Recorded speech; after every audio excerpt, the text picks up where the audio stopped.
Hello, my name is Marcus. I'm the compiler of a collection of therapy quotes entitled Psychoanalytic Self-Awareness Quotes. This is TQ 347 and 348. Therapy quote number 347. The therapist points out to their clients where in their associations they have shifted from self-expression to self-criticism. Defense has been activated, and asking the client what danger prompted the switch leads to the analyst, who usually represents an externalized superego. The danger anticipated from the analyst leads by association to the genesis of the conflict in early parental figures. The main idea here is that the person is self-activating. He's making I statements, talking about what's important to him, what's real, what's going on with him, and then suddenly he intellectualizes. He switches into the defense mechanism of intellectualization. Remember, intellectualization is just using abstract ideas to get away from your feelings. Or he's talking about his real feelings, and then suddenly starts using rationalization. That's self-deception and false logic to deceive the self, to deceive the other. You see, or he just changes the topic on something unrelated, or he might put an over focus on the therapist, start asking the therapist questions. So that moment when the switch takes place, he's expressing himself, he's self-activating, and then there's that moment when he switches and goes into some kind of defensive operation, like intellectualization, rationalization, switching topics, or putting the focus on the other, and so on. The therapist would notice that little moment there, and he might say, I noticed you were talking about this, and then suddenly you're now talking about this. In that little switch there, what happened? And the client might go, yeah, well, I was afraid to talk further about it because I didn't want to be criticized. Right. Oh, I see. Go on. Well, just like when I was a child and I wanted to tell my father about something and he criticized me. Okay.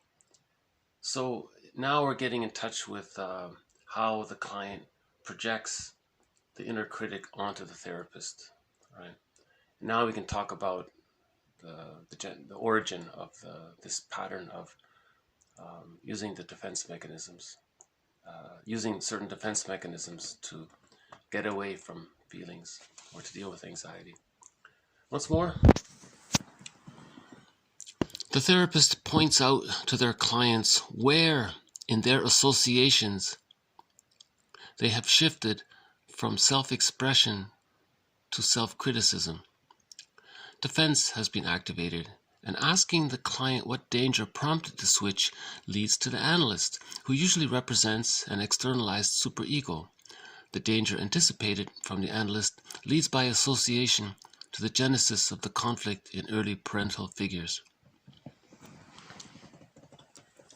So, for example, Masterson has this axiom where he says, self-activation leads to abandonment depression, which leads to defense. So the self-activation would be he's making I statements, talking about what's important to him, what's alive in him, or what's real in him, or he's connected to himself. He's speaking about what's real and important. That can lead to abandonment depression, memories of how the child got emotionally abandoned, and that leads to defense. So this helps to bring the sequence into consciousness, right? And there's a book by a guy named Paul Gray. He wrote about this in detail. And yeah, it's a good book, yeah. Okay, TQ 348. Essential to emotional eating: denial and externalization. Denial, or disavowal, was defined by Trunnel and Holt as, quote, a failure to appreciate the significance or implications of what is perceived, unquote. Wurmser stated that what is denied is painful feelings, awareness of inner conflict, and any affect associated with trauma. Externalization was described by Wurmser as the defensive effort to resort to external action in order to support the denial of internal conflict. Externalization converts anxiety about a vague internal danger onto something outward, a fantasy of taking magical, omnipotent control over the inner life. This is an action that is based on projection. The action may also express an attempt to induce or compel another person to function in accordance with the projection. In these cases, it is known as projective identification. So there are two parts here. Projecting onto a biscotti to deny the inner conflict between the child and his memories with the rejecting mother. Remember, we're dealing with an insecure attachment style, right? So when there's an insecure attachment style, there's developmental trauma. When there's trauma, there's the repetition compulsion to repeat the trauma. Part of that trauma, one main characteristic of a developmental trauma is the defense mechanism of splitting and externalization. Splitting is problematic because it doesn't allow whole object relating. Whole object relating is needed to be able to mourn and to reach the psychological birth and to have access to the real self and the capacities of the real self. So as stated in previous videos, splitting precludes mourning. Splitting precludes access to the real self and the capacities of the real self. And we had another video about the capacities of the real self, mutual relating, knowing your individual wishes, being able to come from there and not feel guilty. Love is genuine in a mutual way, versus in a developmental trauma, the love is transference love. You're projecting and you're replaying the trauma. Right? So in a developmental trauma, there's this inner conflict. So one example of this inner conflict is that the memories of the rejecting mother all of these memories have condensed to form an impression of an aspect of the mother as being refusing and rejecting and abandoning and all that. And if these memories outweigh the positive memories of the mother, then there's now this huge ambivalence of love and hate. That's the splitting. Normally by the age of 3, the splits come together to form a whole object. But in developmental trauma, the splits don't get a chance to come together because the negative memories outweigh the positive memories. And remember what Fairbairn said, the more rejecting and unavailable the mother is, the more the child needs the mother, the more the child bonds to the mother.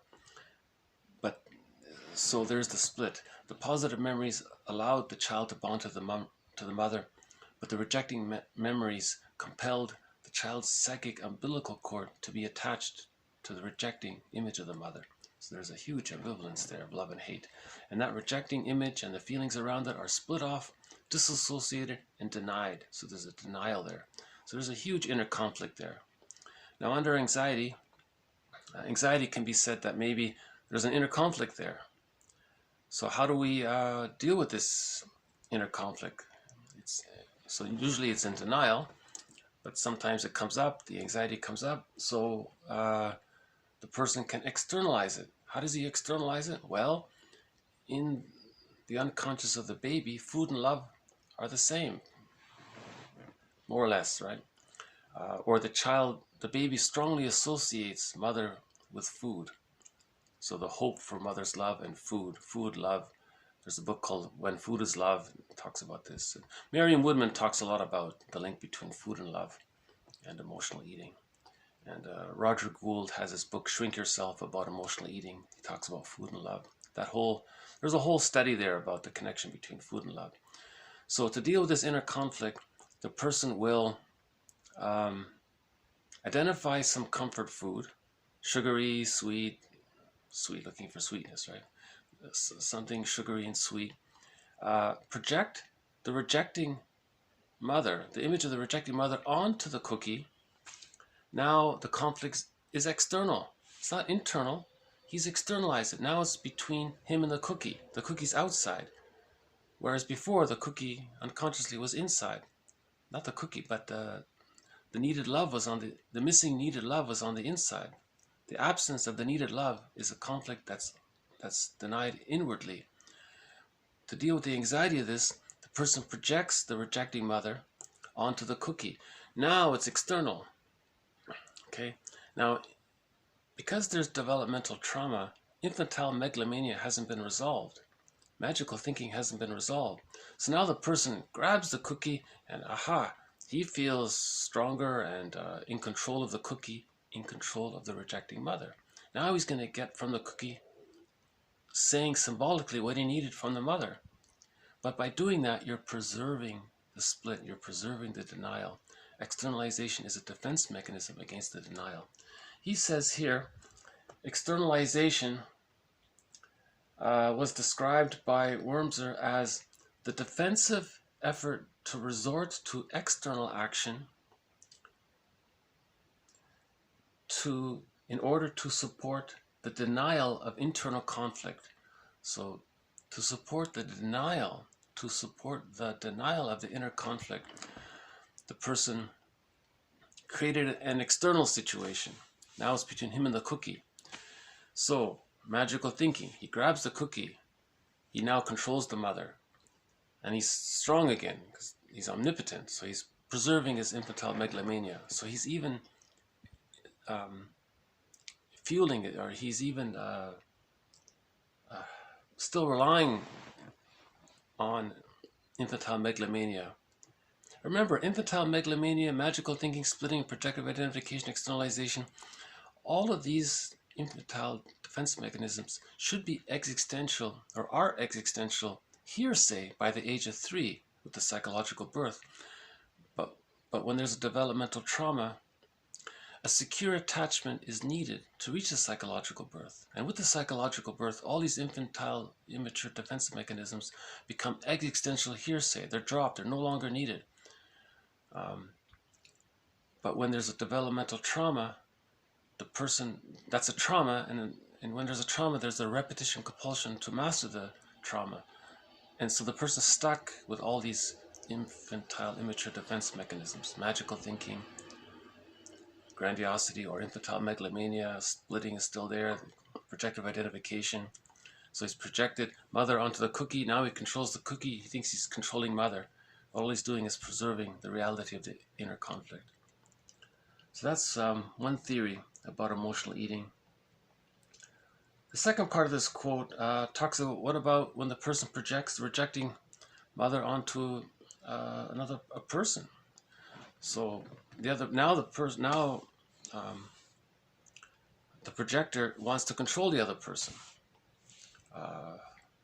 So the example given, I think, was between the narcissist, a person with the narcissistic pattern and the person with the codependent pattern. See, the person with the codependent pattern is afraid of their psychological birth. So they also have developmental trauma. They haven't reached the psychological birth. But the person with the narcissistic pattern, his developmental trauma is more primal. It took place earlier on. So it's more intense, it's more painful. So he's more motivated and energized to control or find a way to coax the partner, the person with the codependent partner, the person with the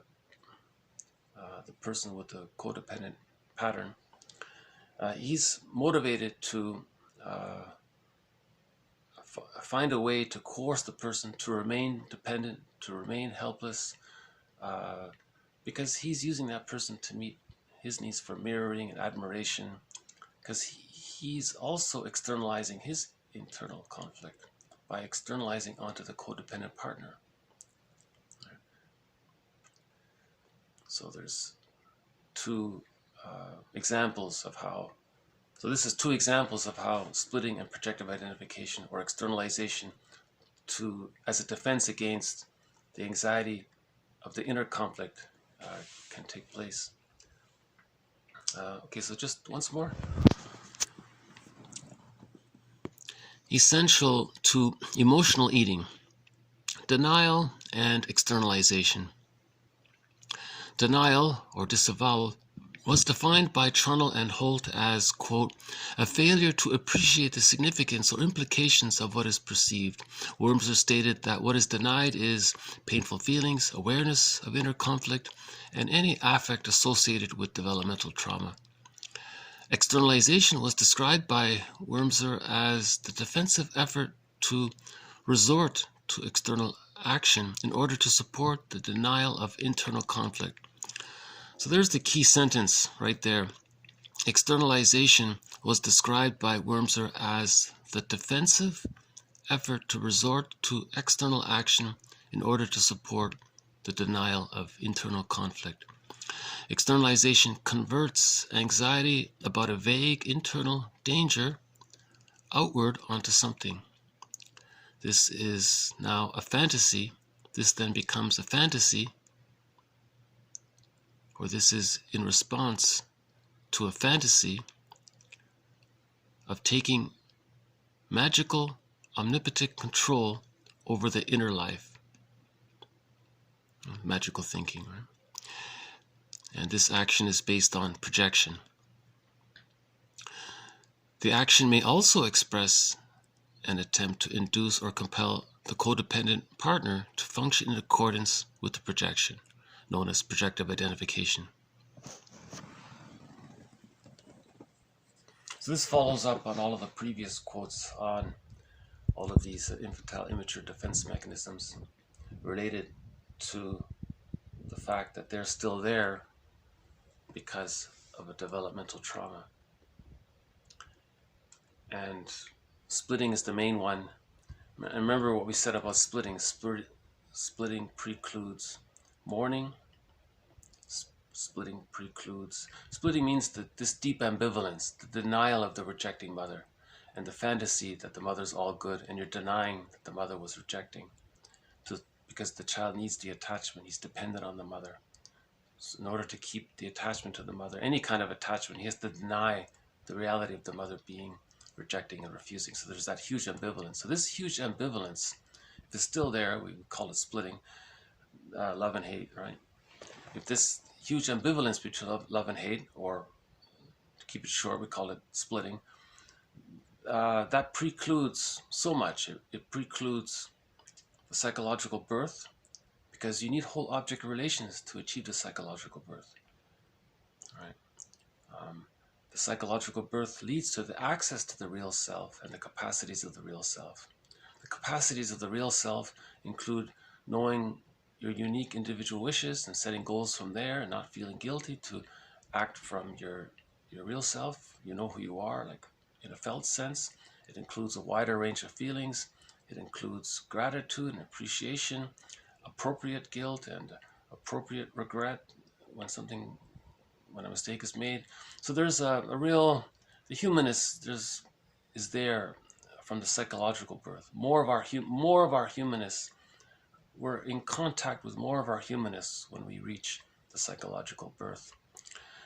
Prior to the psychological birth, during the arrested development, the main feelings are anxiety and doing things to soothe your anxiety, distracting yourself to feel better for the moment, but then repeating it. Okay, so splitting precludes mourning.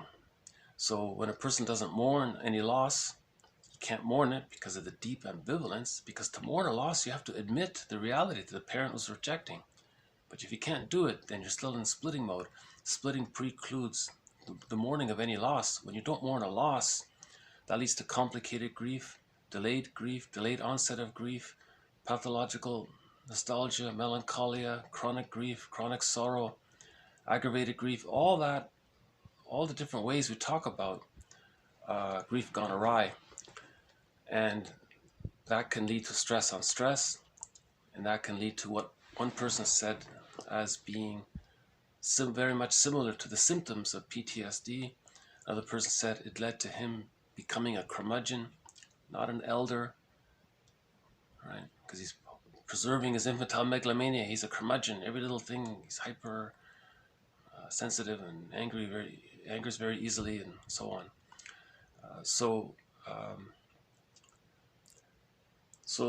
This is a huge inner conflict, this ambivalence. And one way to deal with this, one way to maintain this inner conflict when the anxiety comes up is to create an external situation, either onto the food in the case of emotional eating, or onto the codependent partner in the case of a relationship, to maintain that inner split situation. See, a person with a narcissistic pattern is very motivated to have a codependent partner, and they'll do what they can to keep that person dependent and needy on them, because they're very invested in the image of their identity. A person with a narcissistic pattern, he takes his identity with the grandiose image of himself as a defense against the hungry, enraged, empty part self. So there's a splitting there that he's denying. And most people with a narcissistic pattern become very upset if you hint that the mother wasn't a perfect goddess or something.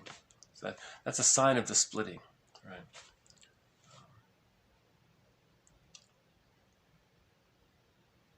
I think one self-help author referred to this couple. She nicknamed one couple, a couple with a narcissistic pattern, manipulating the codependent partner to be dependent on him, to make her admire him and worship him and all this. And she nicknamed that couple the stinger and the clinger. So she referred to this couple as the stinger and the clinger. See, most self-help books are written, someone pointed out that most self-help books are written by codependents because they're trying to break free from the narcissistic false promise, right? Because the narcissistic pattern is going to make a false promise of security, but really he's exploiting the person's codependent needy pattern to meet his needs, insatiable needs for mirroring and admiration, to preserve his infantile megalomania. A person with a narcissistic pattern is considered as having a kind of a character. Does someone call it a character disorder? They're not really aware of it most of the time. It's like asking a fish what water is. He doesn't know because he's in the water all the time. He doesn't have a separation of the idea of what water is. The fish doesn't know what you're talking about.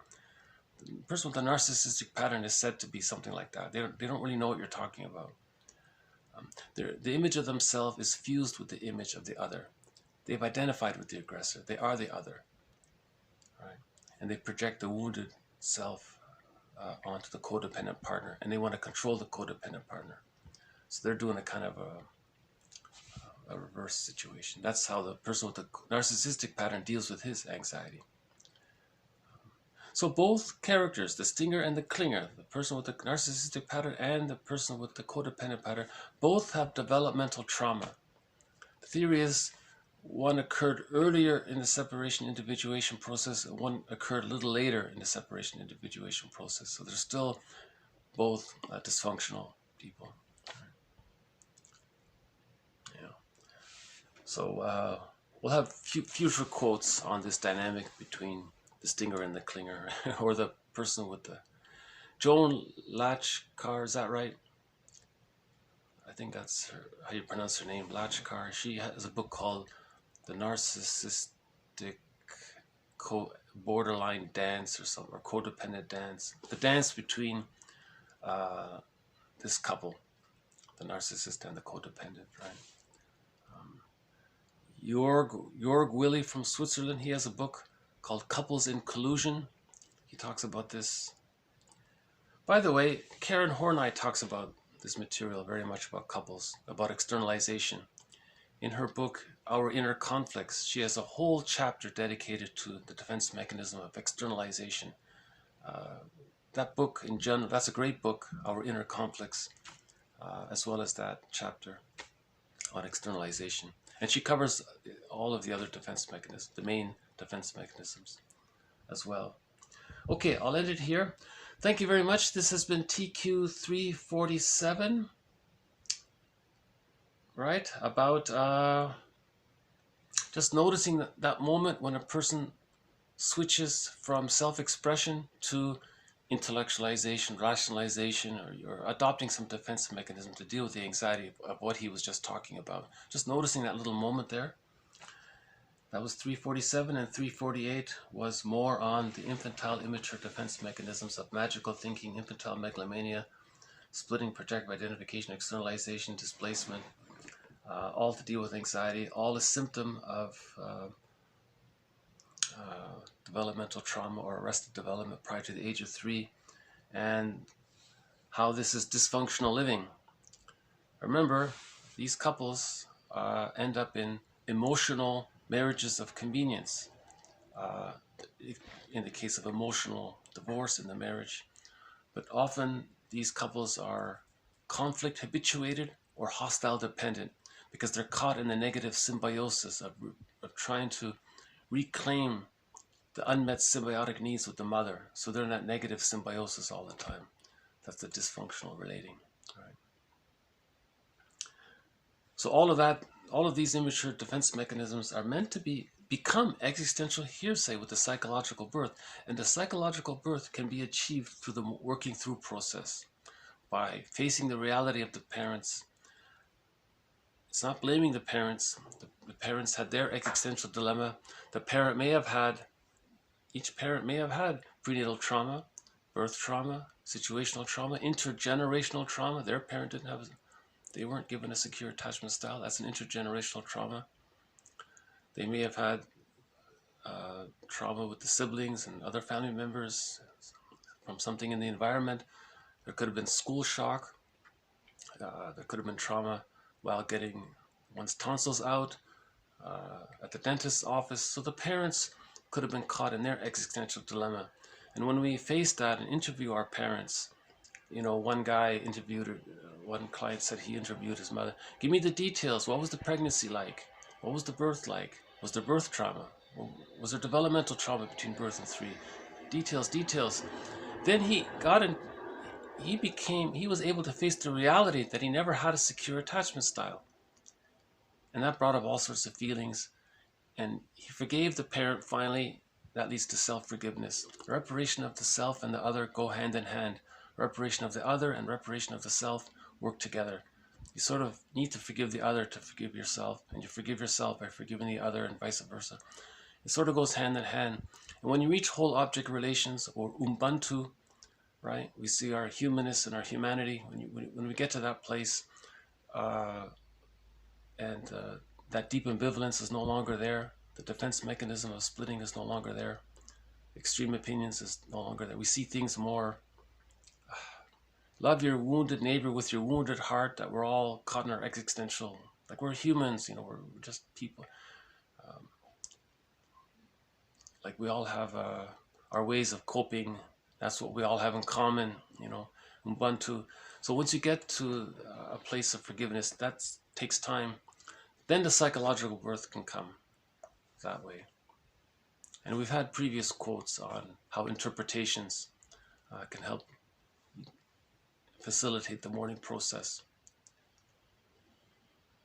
And with the facilitation of the mourning process, all of these infantile, immature defense mechanisms become existential hearsay.